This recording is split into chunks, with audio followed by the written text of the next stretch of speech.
घोटाले में एसबीओ ने बड़ी कार्रवाई की है और 3 अधिकारी को गिरफ्तार किया गया है, जबकि आईएएस संजीव हंस की इसी मामले में तलाश जारी है। गिरफ्तार किए गए अधिकारियों में एक भवन निर्माण विभाग के पूर्व मुख्य अभियंता तारिणी दास है और दूसरे वित्त विभाग में संयुक्त सचिव स्तर के अधिकारी मुमुक्षु चौधरी और तीसरे नगर विकास एवं आवास विभाग के कार्यपालक अभियंता रहे उमेश कुमार सिंह शामिल हैं।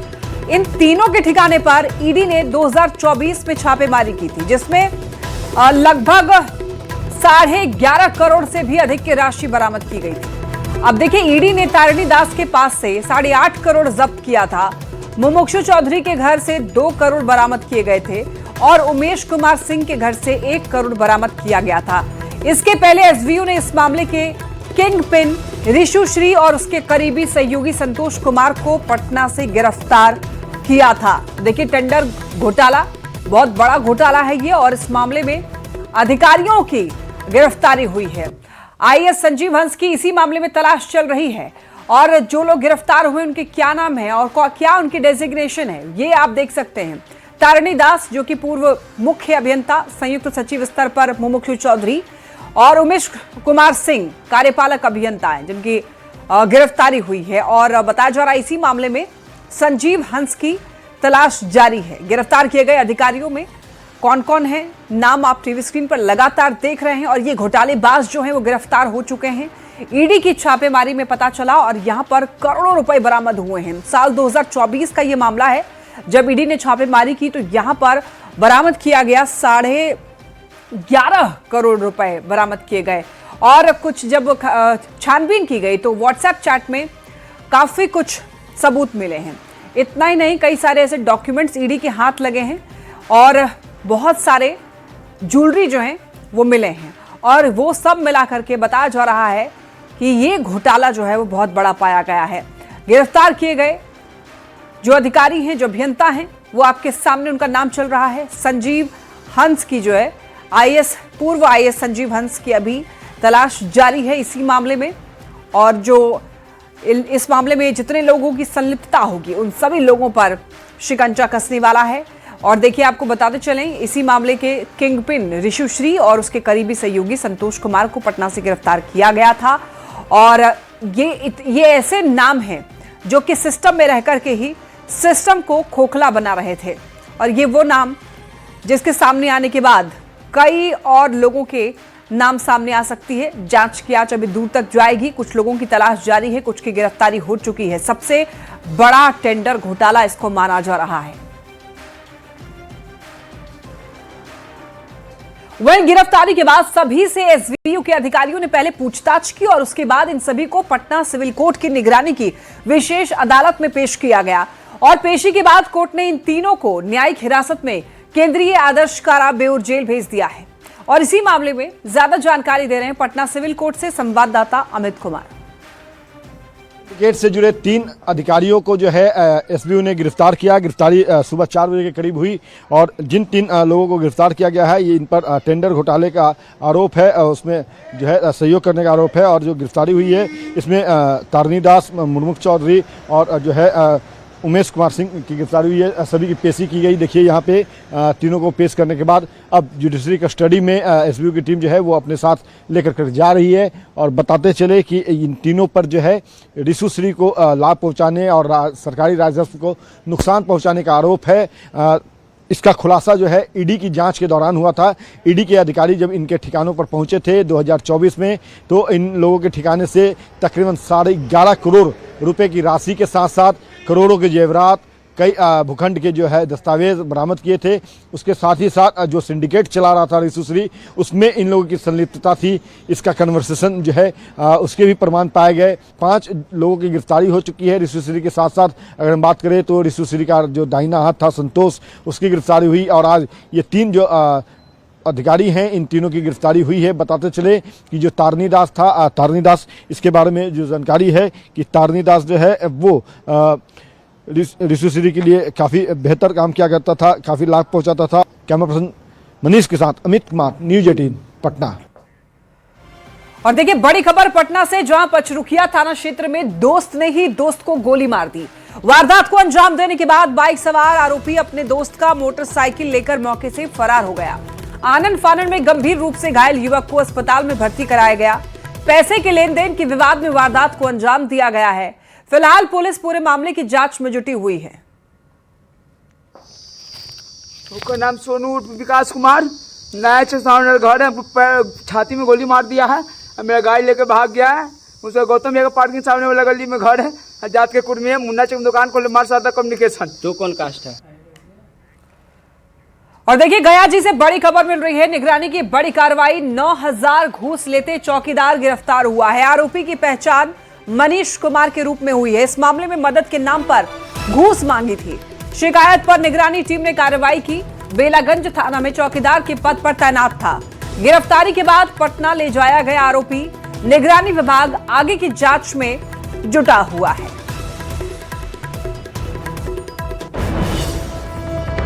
और ये बड़ी खबर सुपौल से, जहां जदिया थाना परिसर से एक युवक की पुलिस कस्टडी में संदिग्ध मौत का मामला सामने आया है। मृतक की पहचान बिट्टू कुमार के रूप में हुई है। जानकारी के मुताबिक परिजनों ने शराब के नशे में हंगामा करने की सूचना देकर युवक को डायल 112 पुलिस के हवाले किया था। आरोप है कि पुलिस हिरासत के दौरान मंगलवार रात युवक ने थाना के परिसर में आत्महत्या कर ली। घटना के बाद ही सुबह परिजन और स्थानीय लोगों ने सड़क जाम किया, हंगामा किया और पुलिस पर पिटाई करने से हत्या का आरोप लगाया है। फिलहाल एसपी ने मामले की जांच की है और दोषियों पर कार्रवाई का भरोसा भी दिया है।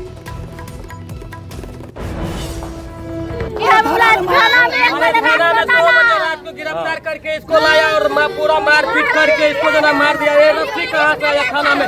थाना का गार्ड और वहाँ पे सुरक्षित क्यों नहीं आया? रस्सी कहाँ से लाया? वो फांसी लगा के उसको टांग दिया। खबर गोपालगंज से, जहां चनावे जेल में एक कैदी की संदिग्ध परिस्थितियों में मौत हो गई, जिसके बाद परिजनों ने जमकर हंगामा किया, इलाज में लापरवाही का आरोप लगाया और मृतक की पहचान इरशाद आलम के रूप में हुई है। जानकारी के अनुसार इरशाद आलम को डबल पासपोर्ट बनवाने के आरोप में 4 जून को जेल भेजा गया था।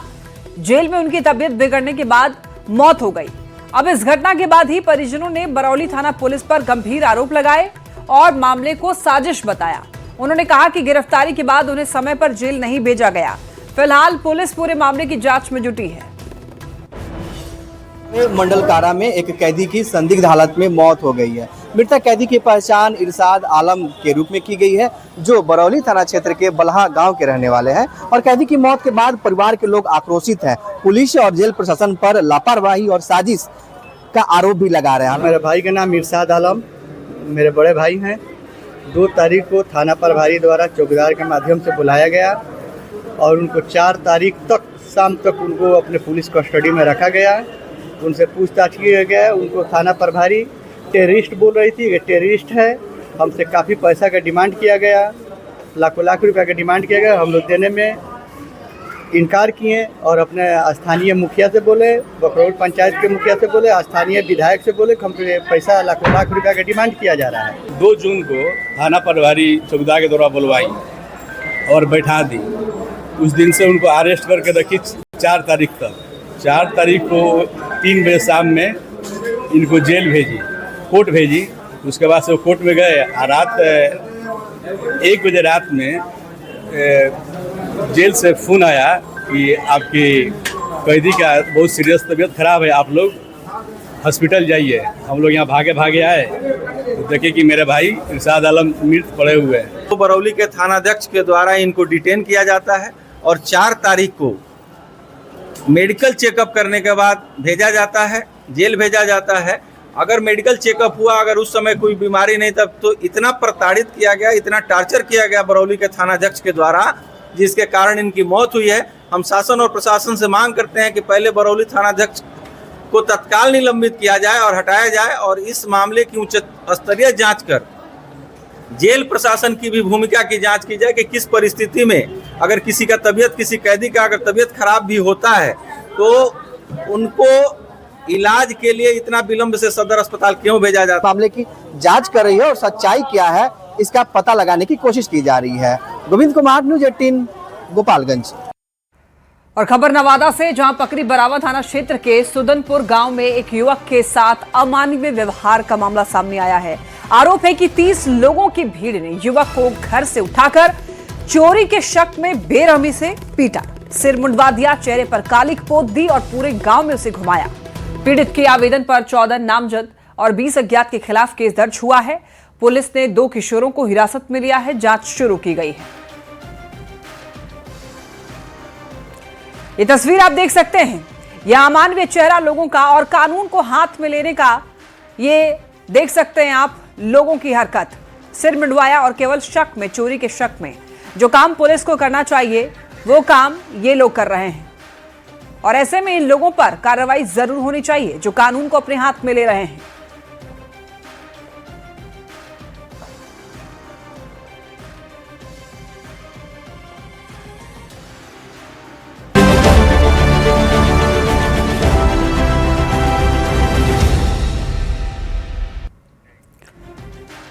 केंद्रीय कैबिनेट की बैठक में प्रधानमंत्री नरेंद्र मोदी का विशेष अभिवादन किया गया। प्रधानमंत्री के लगातार सबसे लंबे समय तक निर्वाचित प्रधानमंत्री के रूप में देश की सेवा करने का ऐतिहासिक रिकॉर्ड बनाने के उपलक्ष्य में कैबिनेट मंत्रियों ने मेज थपथपाकर और तालियां बजाकर उनका भव्य स्वागत और अभिनंदन किया। बैठक में मौजूद सभी मंत्रियों और सदस्यों ने खड़े होकर तालियां बजाई, उनके ऐतिहासिक राजनीतिक मील के पत्थर और नेतृत्व की सराहना की।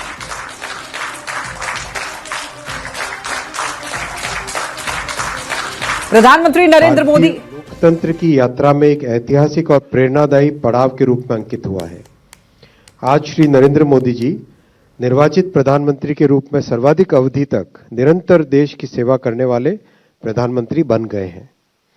उन्होंने निर्वाचित पीएम के तौर पर 4,399 डेज की निरंतर सेवा का कीर्तिमान स्थापित किया है, जो स्वतंत्र भारत के इतिहास में पहली बार हुआ है। इससे पूर्व श्री जवाहरलाल जी नेहरू ने 1952 से लेकर 1964 तक निरंतर 4,398 दिन तक इस पद को सुशोभित किया था। मुख्य बात यह है, यह अवसर भारत की लोकतांत्रिक चेतना, जन विश्वास और जन भागीदारी की शक्ति का प्रतीक है। और देखिए, प्रधानमंत्री नरेंद्र मोदी के सत्ता में रहने के 12 साल पूरे हो गए हैं। नरेंद्र मोदी के नाम सबसे लंबे समय तक चुने हुए पीएम रहने का रिकॉर्ड बन गया है। पीएम मोदी की ऐतिहासिक कामयाबी पर बीजेपी के तमाम बड़े नेता सुबह से ही देश के अलग अलग मंदिरों में विशेष पूजा पाठ कर रहे हैं। बीजेपी के राष्ट्रीय अध्यक्ष नितिन नवीन दिल्ली के झंडेवाला मंदिर में पहुंचे और वहां पर पूर्व अध्यक्ष और केंद्रीय मंत्री जेपी नड्डा ने दिल्ली में ही बिरला मंदिर पहुंचकर पूजा अर्चना की। केंद्रीय मंत्री शिवराज सिंह चौहान चाणक्यपुरी में मौजूद प्राचीन हनुमान मंदिर पहुंचे, तो केंद्रीय मंत्री धर्मेंद्र प्रधान ने दिल्ली के जगन्नाथ मंदिर में आरती की। ये कुछ तस्वीरें आप देख सकते हैं किस तरीके से पीएम को लेकर के लोगों ने सभी मंदिर में पहुंचे और आशीर्वाद मांगा है। और इतना ही नहीं, कैबिनेट में पीएम मोदी को स्टैंडिंग ओवेशन भी मिला है। पीएम नंबर 1 है और अब पंडित जवाहरलाल नेहरू से भी आगे निकल चुके हैं। उनका कार्यकाल अभी तक सबसे लंबा कार्यकाल हो चुका है। और इसी सिलसिले में पूरे देश भर में हवन पूजन और इसके साथ साथ पूरे देश भर में एनडीए शासित राज्यों में खास तौर पर उत्साह का माहौल देखा जा रहा है। बीजेपी के अध्यक्ष नितिन नवीन और केंद्रीय स्वास्थ्य मंत्री जेपी नड्डा ने क्या कुछ कहा है, आइए आपको सुनवाते हैं। जनता का जो आशीर्वाद, स्नेह और विश्वास माननीय प्रधानमंत्री जी को मिला है, ये उसी की ताकत है, उसी की ऊर्जा है जो हमारे नेता, हमारे नेतृत्वकर्ता ने केवल भारत ही नहीं पूरे दुनिया में भारत का स्थान अपने आप में एक अद्भुत तरीके से हम कह सकते हैं कि अगर हम भारत को विश्व गुरु देखना चाहते हैं तो माननीय प्रधानमंत्री जी ने अपने यशस्वी नेतृत्व से भारत को उस दिशा में कई बड़े कदम उठाए। इसमें उन्होंने भारत के प्रथम प्रधानमंत्री श्री जवाहरलाल नेहरू जी का भी जो रिकॉर्ड था 4,398 दिनों का, उसको आज 4,399 दिन में वो रिकॉर्ड तोड़कर सबसे लंबे समय तक प्रधान सेवक के रूप में सेवा करने का उन्होंने रिकॉर्ड बनाया है। आज भारतीय जनता पार्टी के और देश के करोड़ों समर्थक उनके दीर्घायु के लिए, स्वस्थ जीवन के लिए और लंबे समय तक प्रधान सेवक के रूप में देश की सेवा करें, इसके लिए पूजा अर्चना सभी मंदिरों में चल रही है। अब देखिए, निर्वाचित पीएम के सबसे बड़े कार्यकाल पर गृह मंत्री अमित शाह ने पीएम मोदी को शुभकामनाएं दी। एक्स पोस्ट पर अमित शाह ने लिखा कि मोदी जी के ये 12 वर्ष भारत के स्वाभिमान, सांस्कृतिक पुनर्जागरण और देश को गुलामी की मानसिकता से मुक्त करने के रहे हैं। नई संसद का निर्माण हुआ, 3 नए कानून लागू हुए, नई शिक्षा नीति और मातृभाषाओं में मेडिकल और इंजीनियरिंग शिक्षा का मार्ग प्रशस्त हुआ और आत्मनिर्भर भारत हर भारतीय का संकल्प बना। इन 12 वर्षों में एक तरफ देश की सीमाएं सुरक्षित हुई, कश्मीर से 370 समाप्त हुई और राम मंदिर का निर्माण हुआ, नक्सलवाद का अंत हुआ और आतंकवाद पर नकेल कस हर आतंकी घटना का मुंहतोड़ जवाब दिया गया। वहीं देश की सामूहिक शक्ति ने हीनता के भाव से बाहर निकलकर अपनी विरासत, संस्कृति और सामर्थ्य पर गर्व करना सीखा। देशवासियों को सुरक्षित बनाना और उनके खोए हुए आत्मसम्मान व गौरव को लौटाना मोदी जी की सबसे बड़ी उपलब्धि है।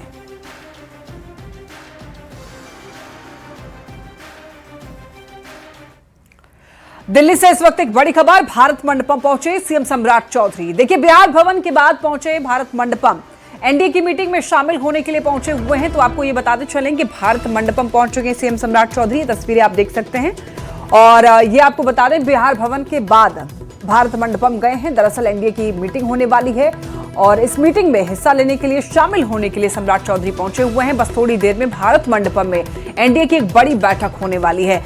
और देखिए, आज का दिन काफी खास है क्योंकि प्रधानमंत्री को हर तरफ से कीर्तिमान रचने के लिए बधाइयां मिल रही हैं और ऐसे में एनडीए की मीटिंग होने वाली है और इसी मीटिंग में शामिल होने के लिए सम्राट चौधरी भी पहुंच चुके हैं।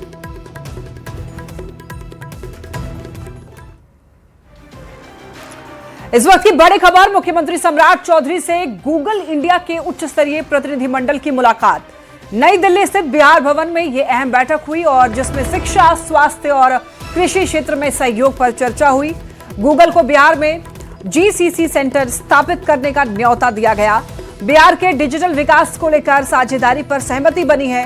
ये तस्वीर आप देख सकते हैं। गूगल इंडिया के वाइस प्रेसिडेंट चंदू थोटा ने प्रतिनिधिमंडल का नेतृत्व किया। ये तस्वीर आप साफ तौर पर देख सकते हैं, जहां पर शिक्षा, स्वास्थ्य को लेकर बातचीत हुई है और सीएम ने गूगल को न्योता भी दिया है।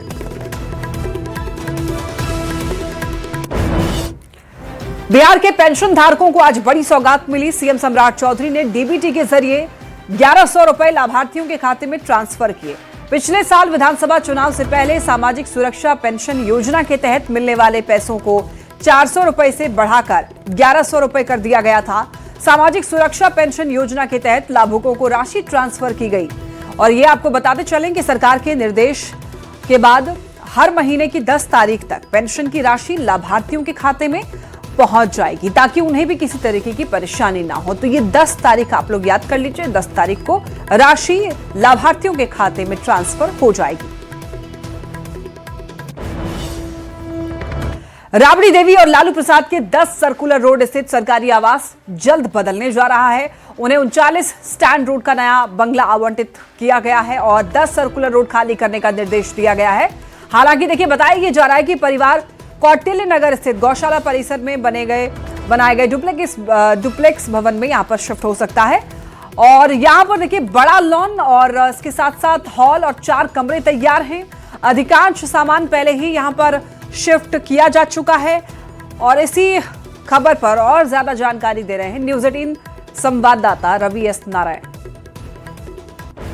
आवास जो है वो राबड़ी देवी खाली करने वाली है और ये लगभग तय हो गया है कि जिस तरीके से 10 सर्कुलर रोड को लेकर के सियासत हुई, अब 10 सर्कुलर रोड खाली होने वाला है। लेकिन राबड़ी देवी आखिर वहां से कहां शिफ्ट होगी, इसकी एक जो बड़ी तस्वीर जो है वो हम आपको दिखा रहे हैं। यहाँ पे देखिए, लगदार एक बड़ा गेट है जहाँ पे जो लोग हैं, राबड़ी देवी खुद यहाँ पे पहुंची और पहुंच करके जो निर्माण चल रहा है उसके जायजा लिया कि आखिर कितना तैयार हुआ है। हम तस्वीरों के जरिए दिखाने की कोशिश करेंगे कि देखिए, यहाँ पे ये कौटिल्य नगर के जगह पे आवास तैयार किया गया है। और आप पीली वाली बिल्डिंग देख रहे होंगे, और लेकिन उसके ठीक सामने में जो व्हाइट रंग की एक नई बिल्डिंग जो है वो तैयार की गई है, और इसे डुप्लेक्स के रूप में तैयार किया गया है। और डुप्लेक्स के रूप में जो तैयार किया गया है, माना जा रहा है कि राबड़ी और लालू जो परिवार हैं वो यहीं पे रहेंगे, और यहाँ पे तमाम जो सुविधाएं हैं, नीचे में आपको बता दें कि कम से कम एक बड़ा हॉल तैयार किया गया है, और एक मीटिंग हॉल जो है वो भी तैयार किया गया है, और ऊपर में कम से कम 3 बड़े कमरे जो हैं वो रहने के लिए तैयार किया गया है। और यहाँ पे आगे में आपको बता दें गेट से लेकर के और घर के बीच में एक बड़ा लॉन है, जहाँ पे एक अगर पार्टी अगर चाहे तो कोई कार्यक्रम करना चाहे तो वो कार्यक्रम भी यहाँ पे किया जा सकता है। तो जिस तरीके से 10 सर्कुलर रोड को लेकर के लगातार सियासत होती रही, भवन निर्माण विभाग ने जारी किया नोटिस कि 15 दिन का समय है। राबड़ी देवी ने भी कहा कि किसी कीमत पर खाली नहीं करेंगे, लेकिन अब जो बातें सामने निकल कर आ रही है कि राबड़ी देवी और पूरा परिवार ये तय कर लिया है कि चीज़ें जो हैं वो लगातार जो है वो बढ़ती जा रही है, जिसके कारण 10 सर्कुलर रोड खाली करेंगे, और उसके जो तमाम सामान है, लगभग 80% सामान जो है वो यहाँ पे शिफ्ट किया जा चुका है। आने वाले 1 सप्ताह के अंदर माना जा रहा है कि पूरा राबड़ी परिवार यहाँ कौटिल्य नगर इस आवास में शिफ्ट कर जाएगा। कैमरा पर्सन सुबोध के साथ रविश नारायण, न्यूज़ 18 पटना।